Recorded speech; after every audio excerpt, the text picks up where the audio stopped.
Welcome back. In the new video, we have already discussed about the acid, base and salts in the previous videos. Now we are going to discuss about the practical applications of sodium chloride, that is common salt, in our day-to-day life. We know that common salt is a very common chemical compound which is a salt of sodium and chlorine.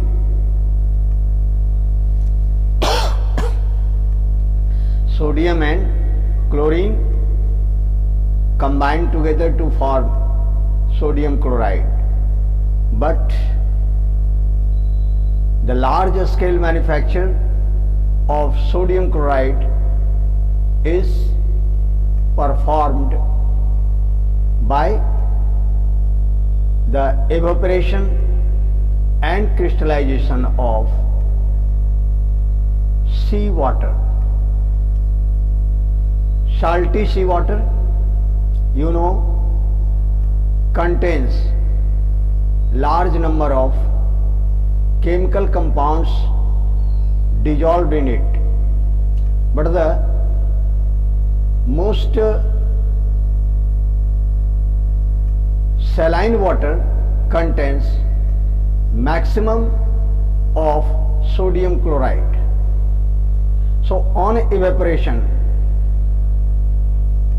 this sodium chloride can be obtained because it is a non-volatile solid soluble in water. When seawater is allowed to evaporate under the sun or the solar heat radiations, when stored in a shallow field called lagoon.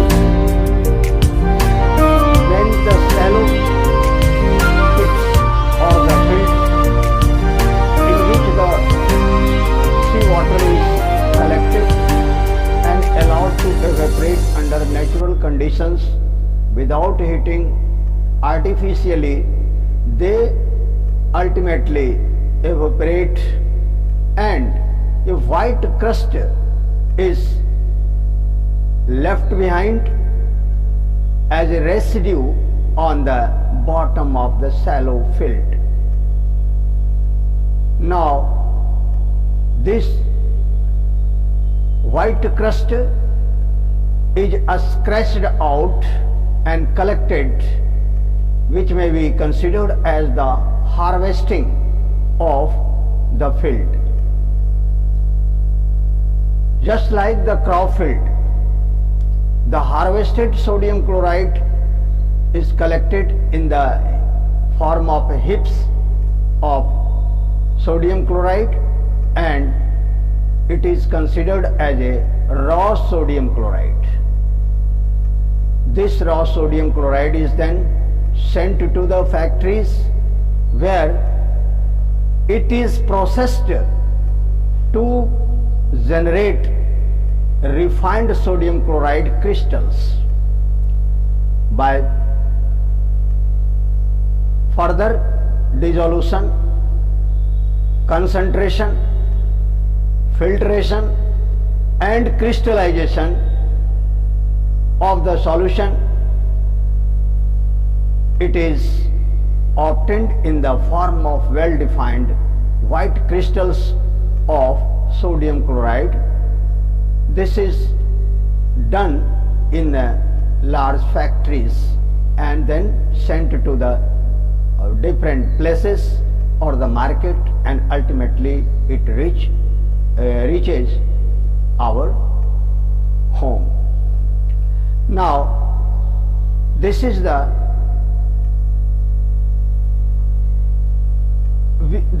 process by which sodium chloride is manufactured that is produced on large scale.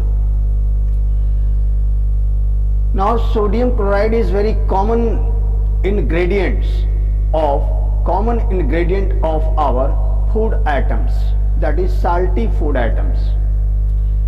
But in addition to this, there are so many chemical compounds that can be manufactured from the sodium chloride. One of them is sodium hydroxide, which is a common alkali, a strong alkali, sodium hydroxide. It is manufactured by the electrolysis of sodium chloride. When the sodium chloride is taken in the aqueous concentrated form, it is known as brine.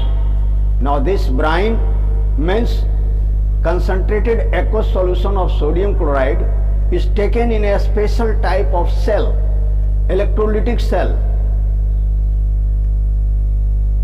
known as Kastner-Kellner cell.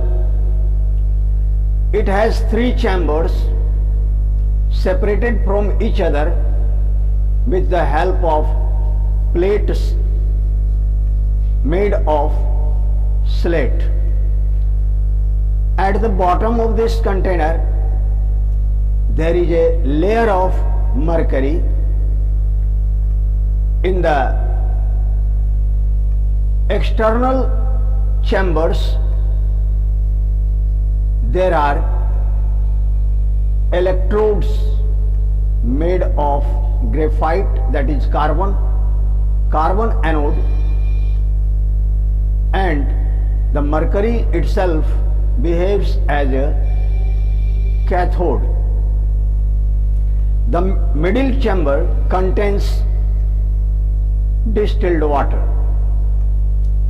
Now when electricity is passed through the different chambers with the help of respective electrodes, what happens? Electrolysis of NaCl takes place. When during electrolysis NaCl gets decomposed into sodium and chlorine. Sodium is obtained on the surface of mercury, which acts as a cathode, and chlorine gas is liberated at the anode. The anodic chamber is provided with an outlet pipe through which chlorine gas is released. The chlorine gas is not allowed to escape unused, but it is collected in a chlorine chamber or the containers. In the same way, sodium when get deposited on the surface of mercury, you know, sodium is soluble in mercury and forms a mixture commonly known as amalgam. So here sodium amalgam is formed. At the bottom of this container, all the 3 chambers are connected together with the help of mercury, and they are allowed to move from one chamber to another chamber with the help of an artificial motor, a stirrer. Now the sodium amalgam when passes to the middle chamber, what happens? Sodium present in this amalgam immediately reacts with water taken in the middle chamber. Here in this middle chamber, sodium reacts with water and forms sodium hydroxide and hydrogen gas is liberated. This chamber is also provided with an outlet pipe through which hydrogen gas is released out of the chamber. The process is continued till the concentration of sodium hydroxide is increased to a certain extent, approximately 12 to 15% concentration is obtained. After that, sodium hydroxide is taken out of the middle chamber, and then it is allowed to crystallize, and thus we get the well-defined crystals of sodium hydroxide, which is commonly obtained as the pellets of sodium hydroxide. Sodium hydroxide thus formed during this process, manufacturing process. You have seen or understood that the initial substance taken to obtain the sodium hydroxide was nothing but the sodium chloride. So we can obtain sodium hydroxide on large scale by the process of electrolysis of the aqueous solution of sodium chloride, commonly known as brine. So this is how we obtain sodium hydroxide on large scale. We have seen here that two additional chemical substances or the elements are produced as a byproducts, that is hydrogen gas as well as chlorine gas. In this way, this manufacturing process has produced three important chemical substances, that is sodium hydroxide, hydrogen gas and chlorine gas. This is the method by which we can obtain sodium hydroxide on large scale. Now let us try to understand the common usage of sodium hydroxide in our day-to-day life or in the laboratory. Sodium hydroxide is a highly corrosive alkali, highly strong base, sodium hydroxide. Water soluble bases are called alkalis. So sodium hydroxide is an alkali. It is used to prepare various chemical substances as well as chemical reactions are carried out with the help of sodium hydroxide, such as the formation of an artificial fiber called rayon. Rayon is processed from the wood pulp or the cotton or the paper pulp with the help of sodium hydroxide. So it is used to manufacture the rayon. Another important use of sodium hydroxide is the preparation of various chemical substances like the hydroxides of other elements also. When various chemical substances are allowed to react with sodium hydroxide, another chemical compounds are obtained, just like when zinc oxide is allowed to react with sodium hydroxide, we get sodium zincate. Sodium zincate. It is a common chemical ingredients or reagents in our laboratory. Or acid-base neutralization reactions are performed with the help of sodium hydroxide. It is used to manufacture the soap and other substances also. So sodium hydroxides are very useful substance. It is used to remove the surface of rusted iron materials. When it is washed out, then the surface of the material will be very clean, and thus we can apply paint on it. So there are various important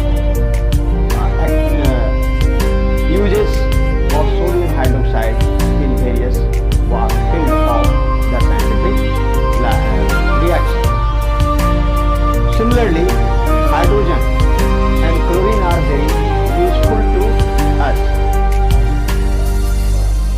Hydrogen is a very important chemical element with the help of which we can obtain so many chemical compounds, just like fertilizers like ammonium salts, ammonium chloride, urea and other materials. They are also obtained with the help of hydrogen. When hydrogen combines with nitrogen under a special condition,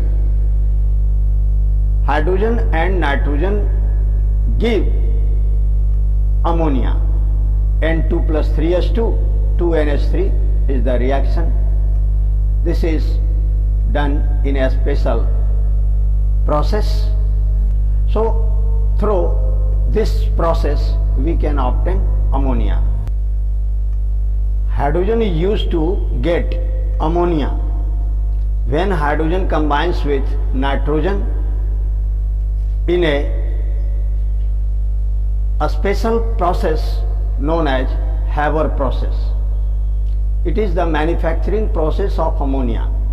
The raw materials there are hydrogen and nitrogen. The chemical reaction is N2 plus 3H2 reversible 2NH3. This is a reversible exothermic reactions which is carried out at extremely large pressure, high pressure and low temperature, because it is an exothermic process as well as reversible. So ammonia can be obtained from hydrogen. Hydrogen is a very important chemical substance for the manufacture of a huge family of chemical compounds, that is organic compounds. Hydrogen is an important ingredient of all organic compounds, almost all organic compounds. It is a very important fuel also. How? You know, various gaseous fuels like LPG, methane, they are heat producing substances, chemical substances. Among the different fuels that we use in our day-to-day life, LPG is most common. It has its approach to almost all houses. In the same way, hydrogen may be the ideal fuel for our day-to-day life, but it is not obtained on a larger scale as easily as the LPG or the biogas. That is why hydrogen is not so common fuel, but it can be a very important fuel, because among all the combustible substances, hydrogen produces maximum heat. Its calorific value is maximum, that is 155 kilojoule per gram, kilojoule per kg. So this is the way by which we use hydrogen as an ideal fuel. CNG, you know, it contains most of the gases in which methane is present. 95% CNG contains what? That is methane. In biogas, methane is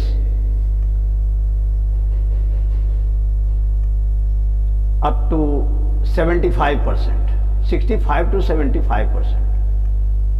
But this methane is a compound of carbon and hydrogen. So here hydrogen is an important element, and if hydrogen itself is used as a fuel, it provides the maximum heat yield. That may be an ideal fuel, and it is eco-friendly also, because on oxidation or combustion, hydrogen produces water only, no carbon dioxide or other oxides of the element, only water. It is not a pollutant. That is why we consider hydrogen as an ideal fuel. Now let us come to the usage of chlorine. Chlorine is also a very important chemical substance. It can be used to get number of toxic materials, insecticides, pesticides and fungicides also. A very important compound, chlorofluorocarbon, which is a highly volatile chemical substance which may be considered as an ingredient, important ingredient in the refrigerator, rocket fuels and so many other things like AC, where chlorofluorocarbon on evaporation, rapid evaporation, produces a cooling effect. That is why it is considered as a coolant. So chlorine gas is used in this case. The most common chemical compound, that is bleaching powder. Bleaching powder is also manufactured using slacked lime and chlorine gas. So chlorine gas is useful to manufacture the bleaching powder. So we have discussed about the important features of the byproducts, hydrogen and chlorine, as well as the sodium hydroxide, which are obtained during this process. This is all about the features of these chemical substances. Later we will discuss about the manufacturing of sodium carbonate and sodium bicarbonate in the next video. If you have any confusion, if you have any questions regarding the topic discussed today, you may ask in the comment box. You are welcome for this. Thank you very much.